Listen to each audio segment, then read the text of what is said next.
So, hello guys, and today I wanna talk about the game Welcome to ParadiZe.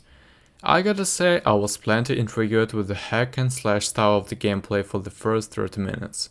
Getting a zombie minion to help mow down holds was pretty fun too, especially with my co-op partner. The game then introduced camp building and pylons, which was the peak of the excitement for me. Unfortunately, it all went downhill after that. I think the game has a really neat idea and tries to bring a lot of cool mechanics to the table. However, most of those mechanics are short-sighted and lacking the depth and needed to make them fully enjoyable. I'll start with what the game does well. Hack and slash combat. This game does mounted combat where you can silly combinations of things with your miners and partners really well. This doubles down when the down is co-op. Thought I think any more than 2 endgame would become too trivial. Unless the game spawns in zombies per player, then that could get a bonkers at the points. Combat was 5 out of 5 for me. RPG elements. The skill trees offered are simple, but neat. I opted for a full zombot control while my partner dabbled across all 3 skill trees. It really didn't feel like our playstyles were directed much by the leveling pass. We took until I had 6 zombies minions to herd 2. I would say the RPG elements are 3 out of 5. Tactical strategy elements. For this I basically just mean the zombot control with a tiny lean into the base mechanics. The zombots were an exciting things to me. I was in love with the Pinkman and Overload, and the idea of controlling zombies to me by bending and keep me safe in the apocalypse was mouth-watering. When I got down to it though, I was pretty bummed.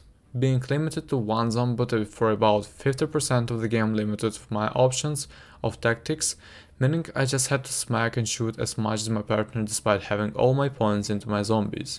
The zombots have a neat automation triggers for in or out of combat, but fine control of them is non-existent. Once I got my second zombot and they controlled 2 of the zombots, it just started to get quite funny. I didn't have to hack and slash much anymore.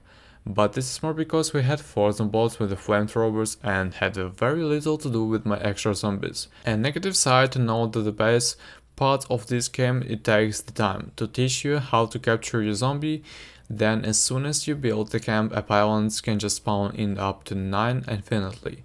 I would have much rather had to collect each zombie I wanted to control and then leave them at the base. Tactic strategy elements were 1 out of 5 for me in this game. Survival elements. I have very little to say here. Crafting outside of bandages and ammo is basically non-existent. You can make weapons, but the combat is so spammy and simple that the difference comes down to it if it was or not and if the damage was high enough to one-shot.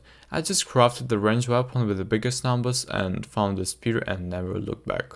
Survival elements are 2 out of 5. Base building. Awful and pointless. Clear and wonky hitboxes mean base spacing is inconsistent. There really seems like there's no point with only one trap and wall type after the halfway point of the game. There is really no need to have a camp. Not even for your crafting needs because you rarely need to craft. And it could have just been a shop on the PC you did instead. The pre-built camps you can find are built in a way more effective and compact way, making your base feel even worse. It fully feels like it was added just for the purpose of saying it is there and that is it. Having said all that, I'm entering the part of the game where you are required to defend your base from zombies, chapter 4, so maybe the next hour or 2 will change my mind. As of now, base building is 0 out of 5. Overall, the game is not worth what I paid for it, $25. I could see it being great to get $15, maybe even $20 if you can count a co-op of remote play with a friend. Solo, or if you each have to buy the copy, I wouldn't spend more than $10 on it, especially since they have over 5 cosmetic microtransactions already.